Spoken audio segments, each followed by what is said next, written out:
बिस्मिल्लाहिर्रहमानिर्रहीम। अस्सलामुअलैकुम स्टूडेंट्स, आज का हमारा टॉपिक है protection and conservation of environment. Organisms की सर्वाइवल के लिए एनवायरनमेंट को सूटेबल होना ज़रूरी है, इसलिए एनवायरनमेंट को पोल्यूटेंट्स से प्रोटेक्ट एंड कंजर्व रखना ज़रूरी है। इंडस्ट्रियलाइजेशन ने इंसान का मायार ज़िंदगी बेहतर बना दिया है। Industrialisation has helped mankind to raise the standard of living. इंसान जो सफ़र महीनों में नहीं कर सकता था, आज ऑटोमोबाइल्स को इस्तेमाल करके वही सफ़र मिनटों और घंटों में तय कर रहा है। इंडस्ट्रियलाइजेशन से ऑटोमोबाइल्स, सर्जिकल इंस्ट्रूमेंट्स और बहुत सारी चीज़ें बनाई जाती हैं जो हमारे लिए वैल्यूएबल हैं। ये तो हमने पढ़ा कि इंडस्ट्रियलाइजेशन के थोड़े बहुत फ़वाद। And you people know that everything has advantages and also disadvantages. Industrialisation का डिसएडवांटेज ये है कि इंडस्ट्रियलाइजेशन ने इन्वायरमेंट को डिस्ट्रॉय किया है। इंडस्ट्रीज से जो वेस्ट निकलता है उसको इंडस्ट्रियल वेस्ट कहते हैं। इंडस्ट्रियल वेस्ट में टॉक्सिक एंड कार्सिनोजेनिक केमिकल्स होते हैं। फॉर एग्जांपल, पेट्रोल जो ऑटोमोबाइल्स में इस्तेमाल होता है, इसमें लेड है। लेड लिविंग थिंग्स में कैंसर का सबब बनता है। इसी तरह टैनरी इंडस्ट्री, इन चमड़े की इंडस्ट्री में खालों को साफ़ करने के लिए क्रोमियम 4 इस्तेमाल किया जाता है। क्रोमियम 4 लिविंग थिंग्स में कैंसर का सबब बन सकता है। पाकिस्तान में एक बड़ा प्रॉब्लम यह है कि इंडस्ट्रियल वेस्ट को रिवर्स एंड कैनाल्स में डाल दिया जाता है। क्योंकि fish population reverse and canals में रहती है, तो फ़िश पॉपुलेशन इंडस्ट्रियल वेस्ट से बैडली अफेक्ट हो रही है। हमने अभी इंडस्ट्रियल वेस्ट से जो प्रॉब्लम आए उनको डिस्कस किया। अब हम डिस्कस करते हैं कि इंडस्ट्रियलाइजेशन से जो प्रॉब्लम आए उनको कैसे सॉल्व किया जाए, क्योंकि हमारा मेन टॉपिक ही यही है कि protection and conservation of environment.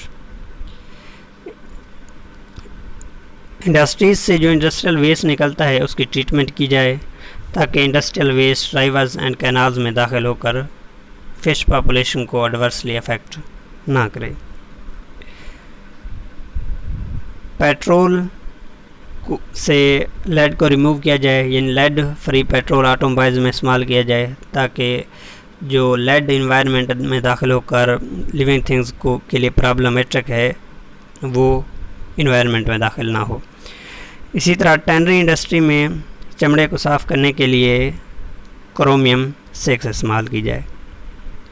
इस तरह हमने 3 स्ट्रेटजीज़ यानी तदबीर पढ़ी कि नंबर 1, इंडस्ट्रियल वेस्ट को ट्रीट किया जाए ताकि हार्मफुल केमिकल्स इन्वायरमेंट में दाखिल ना हों। नंबर 2, लेड फ्री पेट्रोल इस्तेमाल किया जाए ताकि लेड जो कार्सिनोजेनिक है, लिविंग थिंग्स के लिए प्रॉब्लमेटिक है, वो इन्वायरमेंट में दाखिल ना हो। नंबर 3, टैनरी इंडस्ट्री में क्रोमियम 6 इस्तेमाल की जाए। इस तरह हमने सीखा कि इंडस्ट्रियल वेस्ट को ट्रीट करने से, लेड फ्री पेट्रोल इस्तेमाल करने से, टैनरी इंडस्ट्री में क्रोमियम 6 इस्तेमाल करने से टॉक्सिक और कार्सिनोजेनिक केमिकल्स इन्वायरमेंट में दाखिल नहीं होते। इस तरह environment toxic and carcinogenic chemical से प्रोटेक्ट रहता है। अब अगर इन्वायरमेंट में पोल्यूटेंट्स मौजूद हों, उन पोल्यूटेंट्स को इन्वायरमेंट से कैसे क्लीन किया जाए, इसके लिए क्या स्ट्रेटजी है। इसके लिए बहुत सी स्ट्रेटजीज़ हैं, लेकिन हम एक स्ट्रेटजी पढ़ते हैं, bio remediation. Bio means life, remediation means removal, treatment, remedy.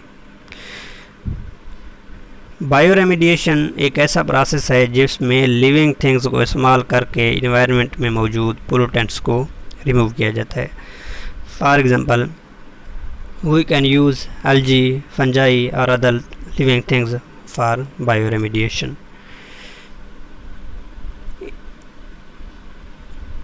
Endangered species, हमने शुरू में डिस्कस किया कि ऑर्गेनिजम्स की सर्वाइवल के लिए इन्वायरमेंट सूटेबल होना ज़रूरी है, क्योंकि इन्वायरमेंट में पोल्यूशन बढ़ रही है।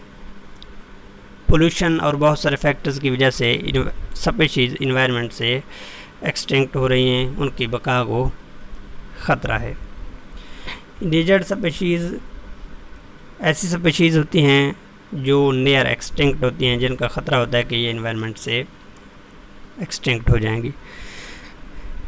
बायोलॉजिस्ट ऐसी एनिमल एंड प्लांट स्पीशीज़ की लिस्ट तैयार करता है जिनकी बका को ख़तरा होता है।